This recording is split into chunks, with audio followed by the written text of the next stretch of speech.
There's a revolution happening in this region of Africa. Between August 2020 and July 2023, the quartet of Mali, Guinea, Burkina Faso and Niger all saw their respective governments overthrown by men in uniform, hoping to bring some positive change to their countries.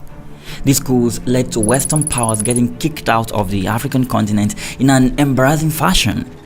What followed next was the creation of an alliance that has since been the source of trouble to Western leaders, especially when it comes to this tiny landlocked country known as Burkina Faso. And the man behind all these sleepless nights for the West is this guy, Captain Ibrahim Traore. He is loved by young people all over the continent of Africa. Since coming into power, he has made strides to pull his people out of poverty and cut dependence on foreign aid. But his journey has not been without challenges. Captain Traore and Burkina Faso, as they know that both, whether it's their gold reserves, that is all those proceeds are just in exchange to protect the junta regime. Yeah, the US seems to be pretty mad at him, and there have been reports of 18 assassination attempts on his life since becoming the leader of this small West African country. The question though is, how did a little known soldier become one of the most feared African leaders of the 21st century? So much so that powerful forces are scrambling to take him out. This is the story of Ibrahim Traore, the man the West fears the most. We don't need interference of Western countries anymore. These are scenes from recent protests across the continent of Africa and even in Europe. People coming out in their thousands to protest against assassination attempts on the life of Ibrahim Traore. But to understand this revolution taking Africa by storm and why it means so much at home and abroad, we need to go back in history to a time when this country was known as the Republic of Upper Volta. The year is 1960. A wave of freedom movements is spreading across Africa. The Republic of Upper Volta is among the African countries declaring independence as it gains its freedom from France. Independence activities for Upper Volta began with the arrival at Ouagadougou, the capital city, of visiting dignitaries, including officials from other countries. The French had violently oppressed the region in the late 19th century. However, by the time World War II came to an end, the French were placed under increasing pressure to give up their colonial possessions. When this freedom movement got to Upper Volta, the people could not contain their joy. Freedom at last. So, it's the late 1960s. Maurice Yamelgo becomes the first president of Upper Volta, and he immediately sets out to create real change for his people. But part of the way he does this is by making sure no one is able to oppose his rule. To consolidate his powers, Yamelgo establishes a one-party state under the Volcanic Democratic Union.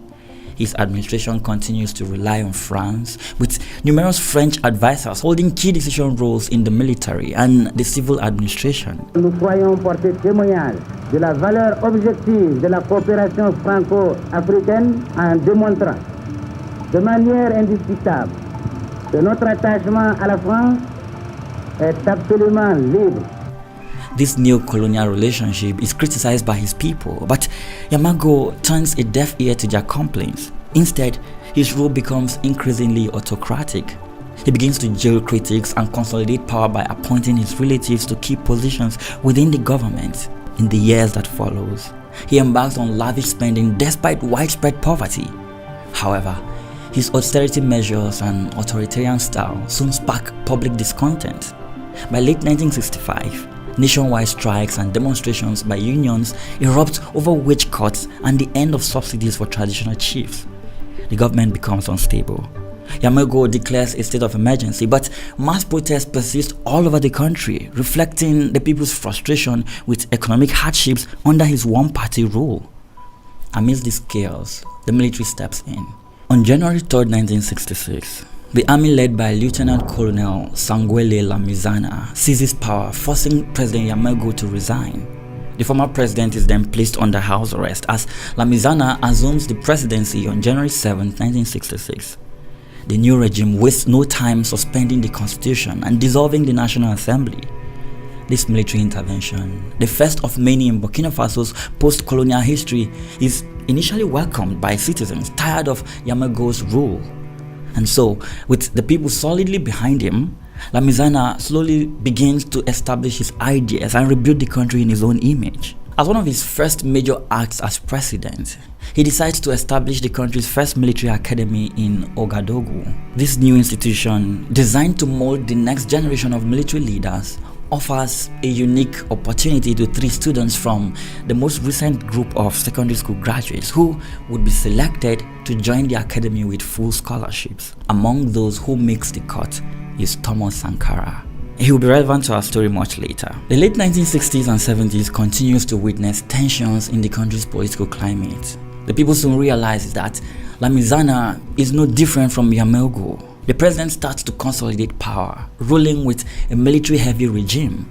Political party activity is banned in 1966 as he tries to stabilize the country. However, recognizing the need for civilian legitimacy, Lamizana drafts a new constitution that is approved by referendum in 1970, paving the way for a second republic. At the military academy, Thomas Sankara makes an unlikely friend, Adama Toure, a history and geography instructor known for his progressive ideas. Recognizing Sankara's intellectual curiosity and political inclination, Toure invites him and a few other promising students to participate in informal discussions outside the classroom. In these secretive gatherings, Toure introduces Sankara to revolutionary ideas that would profoundly influence his worldview. Among the topics Sankara found interesting were the global struggle against imperialism, neocolonialism, and the Soviet and Chinese revolutions, and the ongoing liberation movements happening across Africa. As he concludes his military training, Thomas decides to embark on an advanced program, one that will take him away from Upper Volta for a few years. Those years would become the most important years of his life. With so much going on right now, I think it becomes increasingly important for more people to come out and express their ideas, thoughts, and opinions without feeling anxious or having any fear of judgment. And I know content creation can seem overwhelming and exhausting, but with in-video AI, you can create content in the most seamless, intuitive way possible, irrespective of whatever skill level you're at. Just type in the idea you want to create a video about and watch as it transforms into a fully structured video. The US just slapped major tariffs on several countries, causing global economic chaos. And the best part of that, you can refine it effortlessly using simple text commands. Want to add your voice and start with a joke? Just type it in. This is pretty game changing. Unlike traditional video tools that come with steep learning curves and only solve bits of the process, in-video AI is your all-in-one creative partner. It removes the friction, puts you in the director's seat, and lets you focus entirely on your vision while it takes care of the heavy lifting.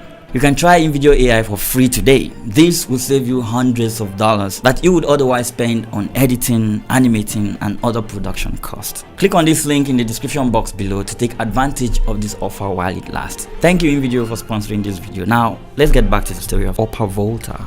Back in Ouagadougou, the government is still divided on several issues. In December 1970, parliamentary elections are held and a civilian prime minister is appointed, indicating a possible return to civilian rule. However, these steps fails to stop Lamizana from retaining ultimate authority as tension continues to grow between the military and the revived political class over power sharing. But political crisis is not the only trouble plaguing Upper Volta. It is now 1973. The Sahel falls victim to severe drought that wrecks the economy of Upper Volta, further making life difficult for the people. Lamizana's experiment with limited democracy continues to falter amid the economic strain and political infighting that follows. On February 8, 1974, he dismisses the civilian government, dissolves the National Assembly, and again suspends the 1970 constitution he had drafted a few years ago. At this point, he looks to consolidate his power even further. He appoints himself as prime minister and rules by decrees, arguing that tough measures are needed to tackle the economic crisis and maintain unity. But this return to full military rule didn't last long. Facing pressure from a restless population and international donors, Lamizana agrees to resume the democratic transition. He lifts the ban on political parties in 1977 and arranges a new constitution that legalizes multi-party politics, approved overwhelmingly by referendum. 1 year passes and it is now May 1978. Free elections are organized. Lamizana himself runs for president and wins re-election. This marks the Third Republic and a brief period of civilian rule under a military leader. Yet, economic difficulties, including rising debt and unemployment and factional disputes within the ruling elite, persist, setting the stage for further turmoil. You see, while the government of Lamizana struggled to hold the country together as it moved from one scandal to another, caring so little for the people, Thomas Sankara was through with his military training in Madagascar and was now back in Upper Volta. His return would change everything. When Sankara returned to Upper Volta in October 1973, he was brimming with ideas on how the military could be a force for national development. As a second lieutenant, Sankara received several assignments. First was to train recruits in Bobo Dioulasso, a job he did so well, combining traditional military drills with civic education, that he began to attract attention within the military hierarchy. He would later be transferred to Ogodago in March 1974, where he was assigned to the Army's Engineering Corps, another position he used to show his skills and zeal to build a better country for the ordinary people. Soon enough, Sankara began to use his military position for social change. But the unpopular government of Lamizana soon came under intense pressure, and then the coup of 1980 happened. After 14 years in power, the military had grown tired of this man and it decided to intervene yet again. Colonels Sayo Zebo and Gabriel Some led a junta known as the Military Committee of Recovery for National Progress that took power on November 25, 1980. Zebo abolished the 1977 constitution, dissolved the parliament, and banned political parties, bringing back strict military rule. He promised to fight corruption and instill discipline within the state. However, his government failed to convince the people. It faced dissent within the army and civilians for failing to improve the economy or establish credible civilian partnerships. Although initially refusing a ministerial position, Sankara reluctantly agreed to become the Minister of Information under Zebo's government. Assuming office on September 13, 1981, Sankara immediately set himself apart from other government ministers. He abstained from privileges of office, famously cycling to work rather than using an official car. Political and social tensions would continue to escalate in Upper Volta as the government's promises of reform continued to falter. Instead, the regime took a hard stand against dissent, detaining outspoken student activists, suspending the right to strike, and arresting union leaders. Soon enough, factions began to form within the government. Sankara and other radical junior officers got involved in political activities, forming circles of reflection within the military and strategizing with students and union leaders. After months of trying and failing to influence the government positively, Sankara decided to resign. It is April 12, 1982. The young revolutionary Thomas Sankara publicly resigns his position in the government during a fiery speech at the Conference of African Ministers. With President Zebo in attendance and the event broadcast live on radio, Sankara criticizes the regime for serving the interests of a minority and delivers a powerful plea for freedom of expression. This act didn't go down well with President Zebo, and just like clockwork, Sankara is arrested and demoted and exiled to a military camp in Didogo. The chaos and infighting within the ruling class gets worse when rivals of Zebo begin planning a coup. On November 7, 1982, soldiers led by Colonel Someyorian overthrew Zebo's regime and established a new military-led government. This guy, Jean-Baptiste Ouedraogo, becomes president. He promises to fight mismanagement and cut out waste from the government. Sankara, whose direct involvement in the coup remains unknown, finds himself in a position of power, reluctantly taking the post of prime minister. But within months, ideological differences start a rift in the ruling class, one they will not recover from. The tipping point came in May 1983 when irreconcilable differences led to Sankara's sudden arrest by men loyal to President Ouedraogo. This arrest sparks immediate protest with a large crowd demanding Sankara's release. As tensions intensify, his supporters, sensing danger to his life, begin preparing for a decisive move. On August 4, 1983, in a swift coup, Blaise Compaoré and Commander Jean-Baptiste Lingani, two officers with ties to Sankara, seized key positions in the capital, effectively toppling the government. That evening, Sankara announced the dawn of a new revolutionary era. He is now the head of state at just 33. Under the National Council of the Revolution, CNR, Thomas Sankara sets out on a mission to change the fortunes of his people. He travels across the country, listening to the stories of his people and engaging with them on a possible solution to the many ills facing the nation. In August 1984, 1 year into his rule, Sankara renames the country from Upper Volta to Burkina Faso. Haute Volta, cela ne voulait rien dire pour personne, en particulier pour nous, Burkinabés. C'est un nom qui ne nous renvoie qu'à un passé colonialiste. Par contre, Burkina Faso est un nom puisé dans le terroir même, qui a une signification dans notre langue. Qui veut dire patrie des hommes honnêtes. He launches ambitious reforms, emphasizing self-reliance and social justice, massive vaccination and literacy campaigns, tree planting projects to combat desertification, and initiatives to advance women's rights.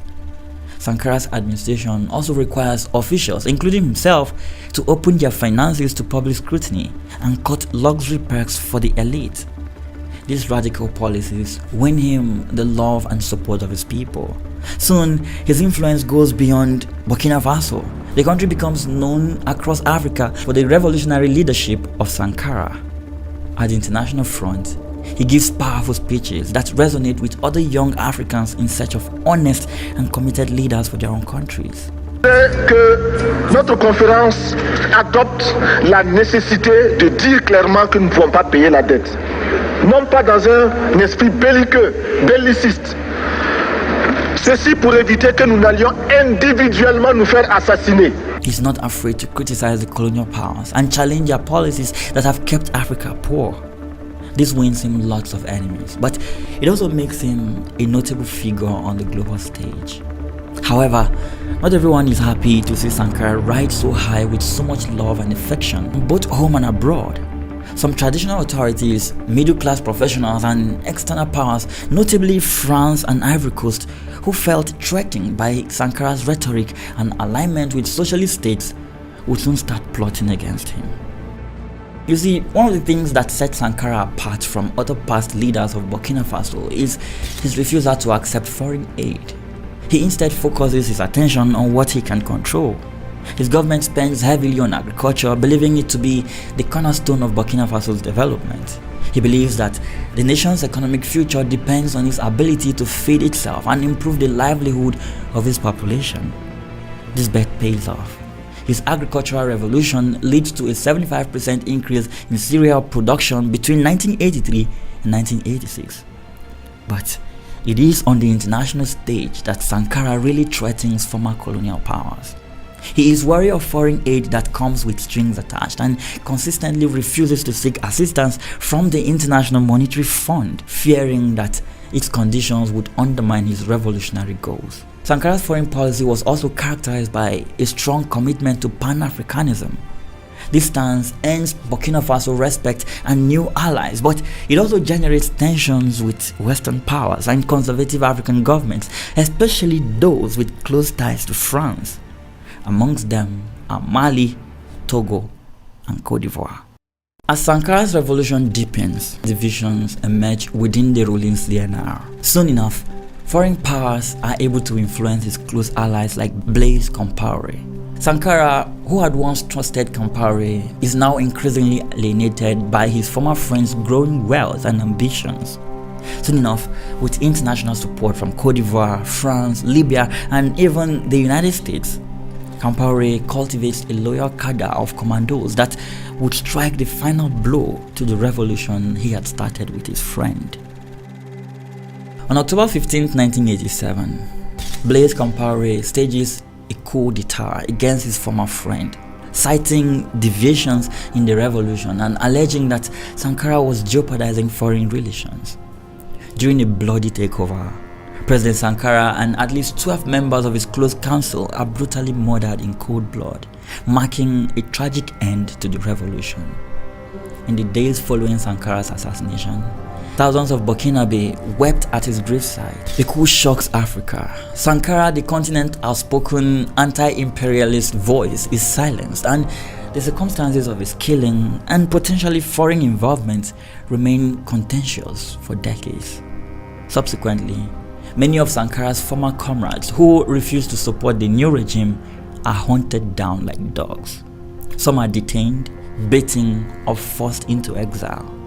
However, 5 months after the assassination of Thomas Sankara, another revolutionary was born.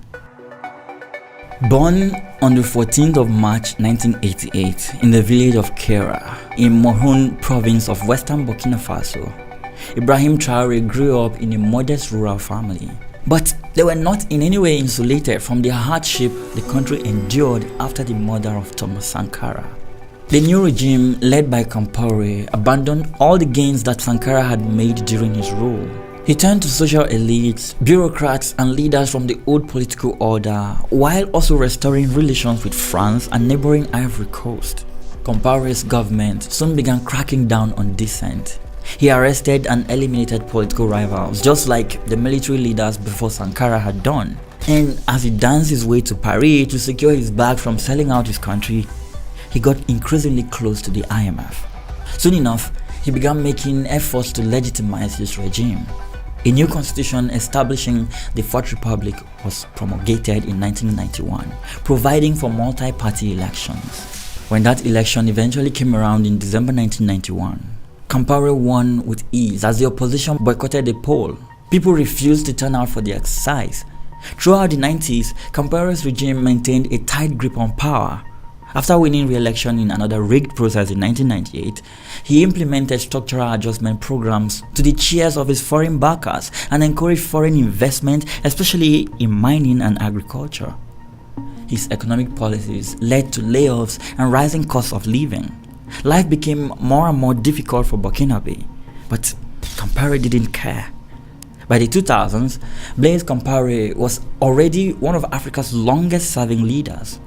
But the fortunes of Burkinabe continued to go from bad to worse.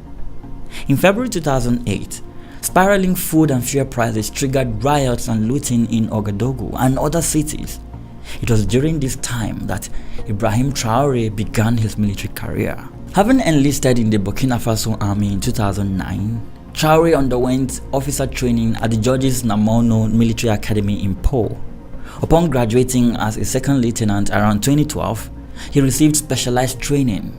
Traore was sent to Morocco for anti-aircraft warfare instruction before being assigned to an infantry unit in Kaya, a town in the country's volatile north.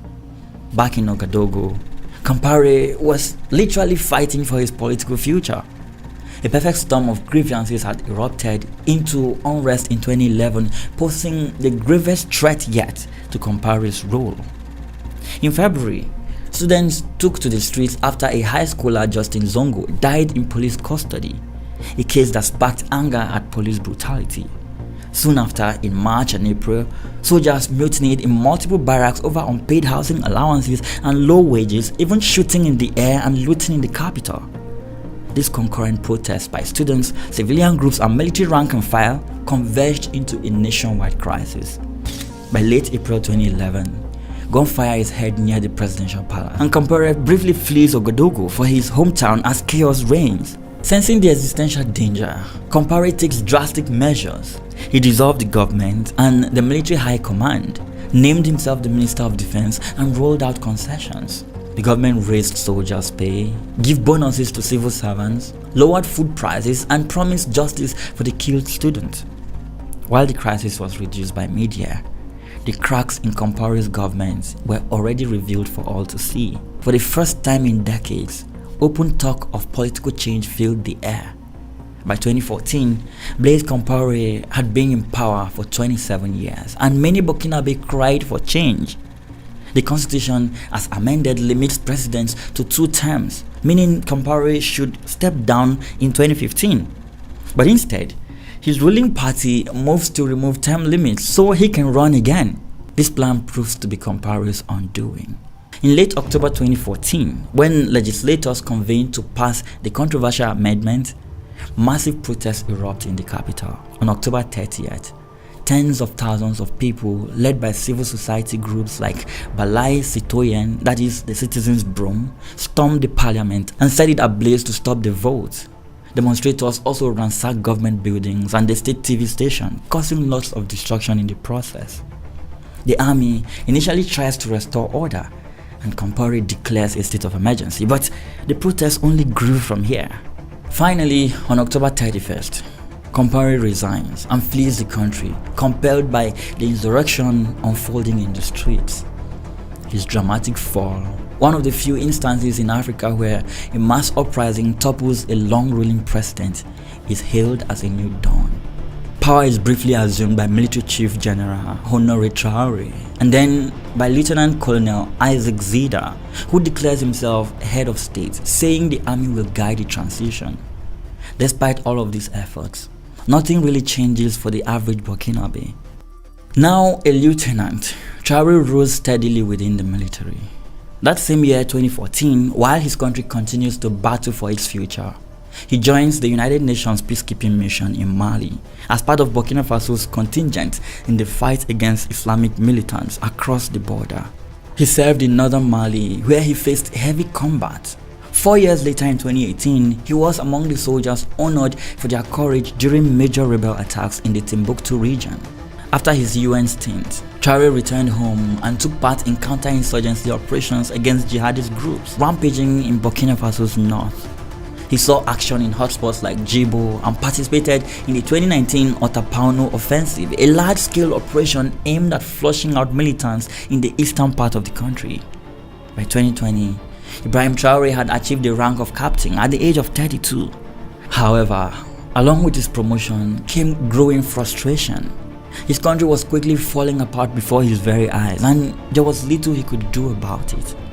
He and other frontline officers were grappling with poor equipment and logistical support, even as they perceived senior officials in the capital engaging in corruption and enjoying comfort.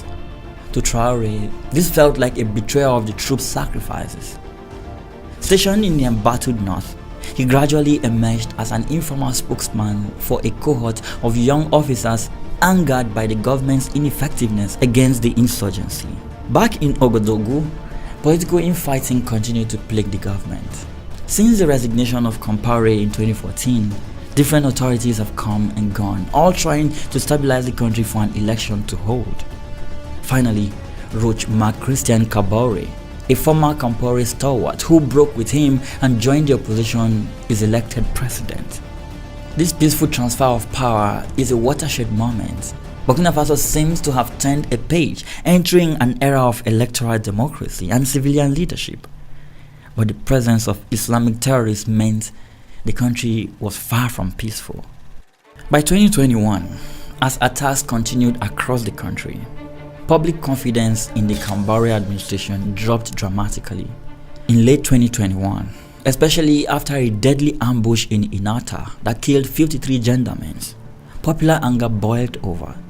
Street protests and rallies erupted in Ouagadougou and other cities in November, with demonstrators denouncing the government's inability to protect citizens, and some even calling for Kaboré's resignation.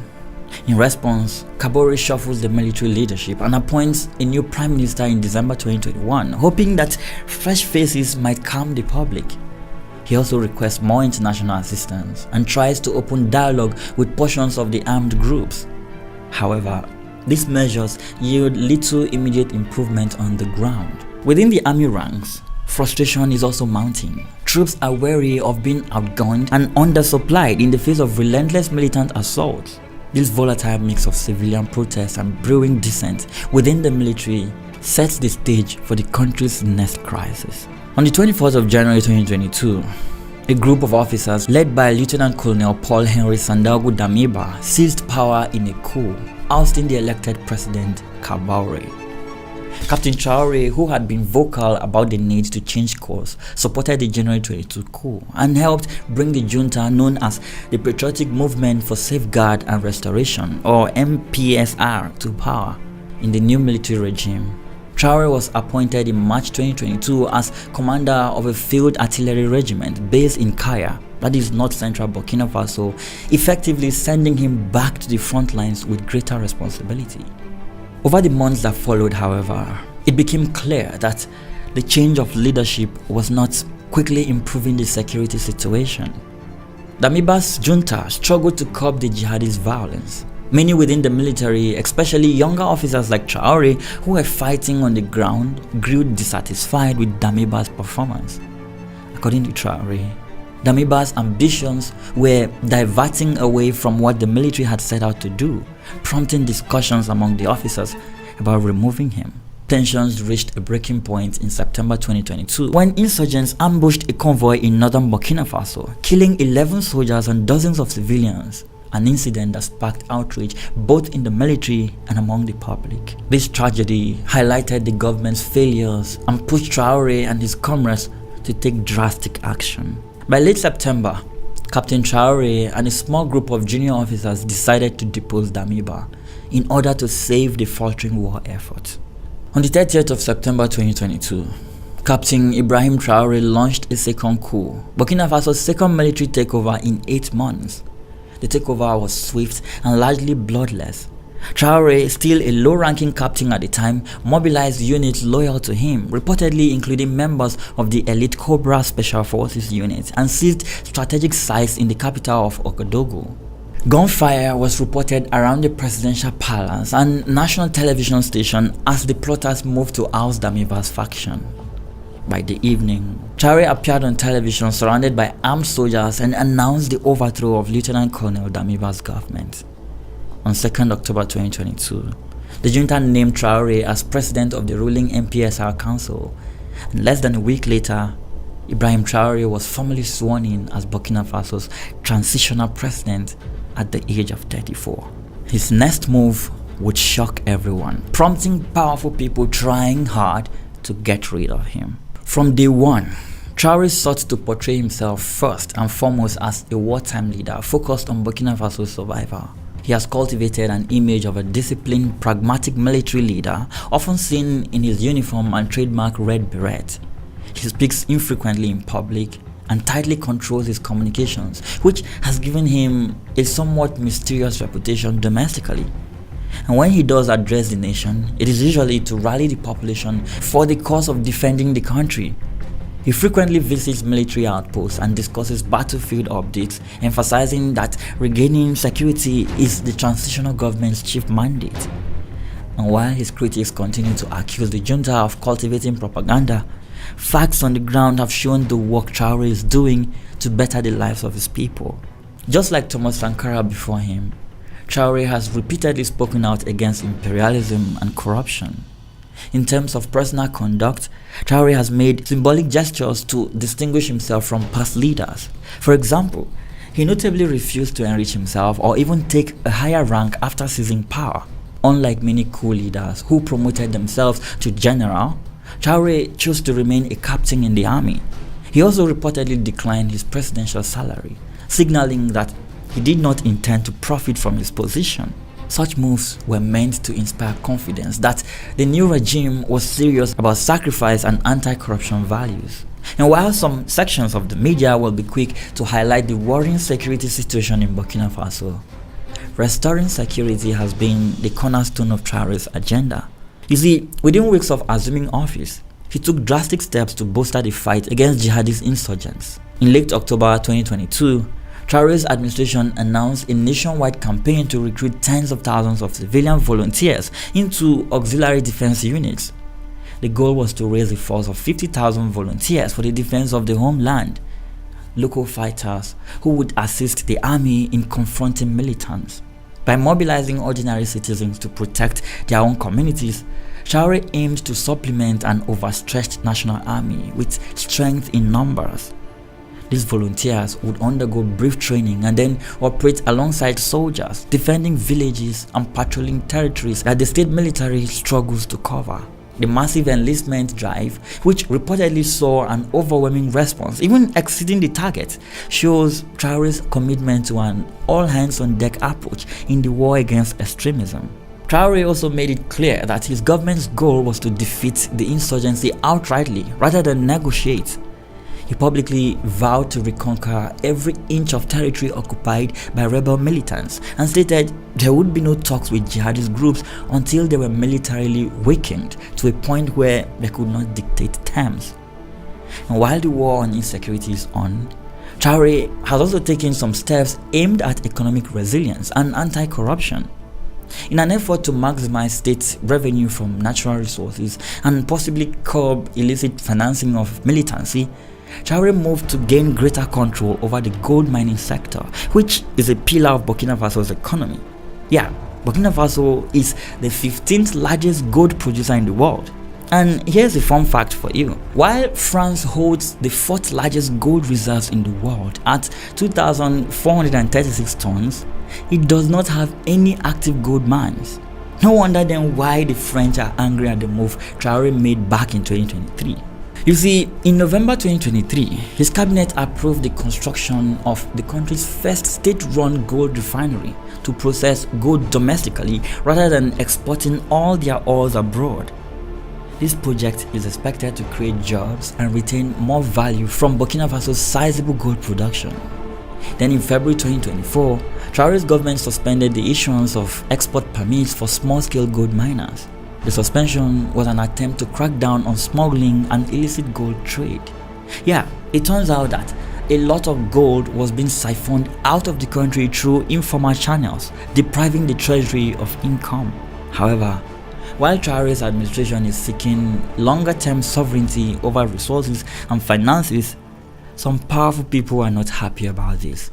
Chief amongst them are the United States and France. Captain Traore and Burkina Faso know that both, whether it's their gold reserves, that is all those proceeds are just in exchange to protect the junta regime. Comments like this are not without consequences.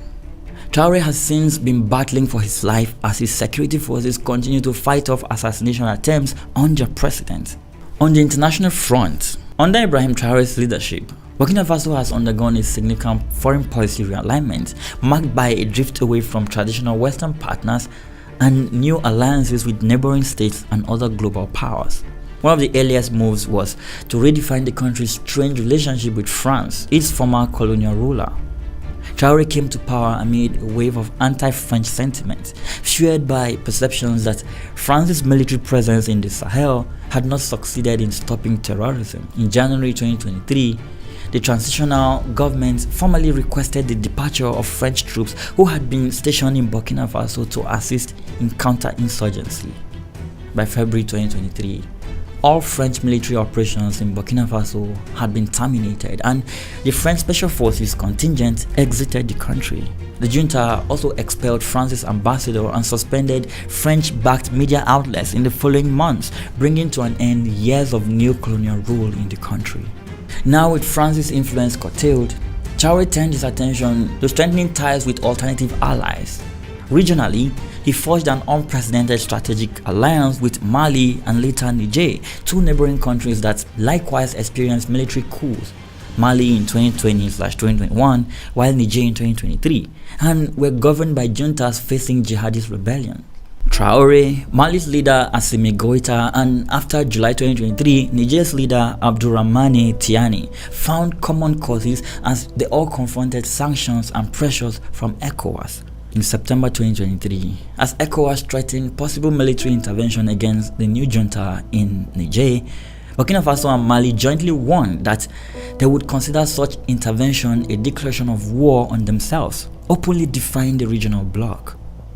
The three regimes then took steps to formalize their solidarity when they announced they would withdraw from ECOWAS in protest of its stance against military-led governments.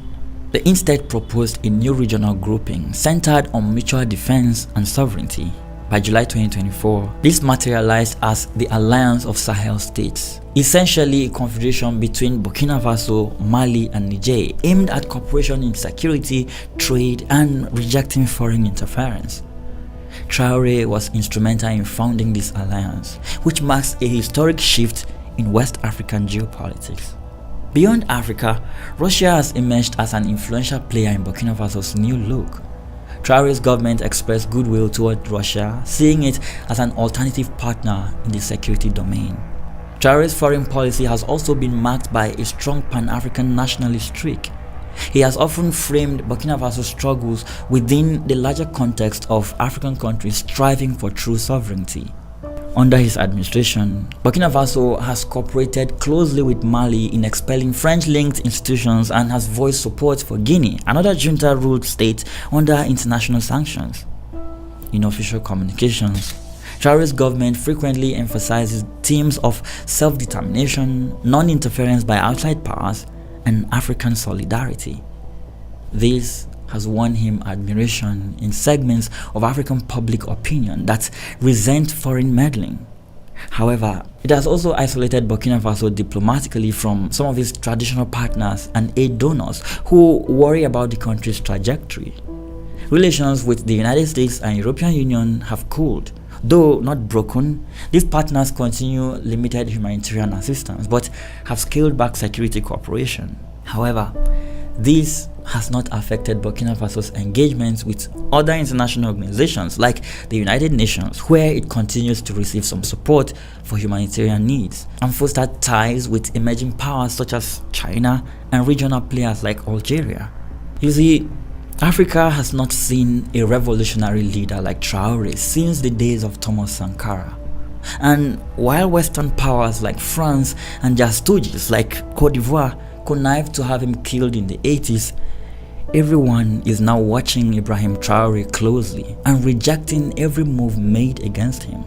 You may not like him, you may not agree with his style of governance, and you may dislike the fact that it is a military regime and not the Western-style democracy you are used to. And that is okay. All that matters to the people of Burkina Faso and Africans in general is just self-determination. That is what Traoré represents, and that is why he is the man the West fears the most. Thank you for watching.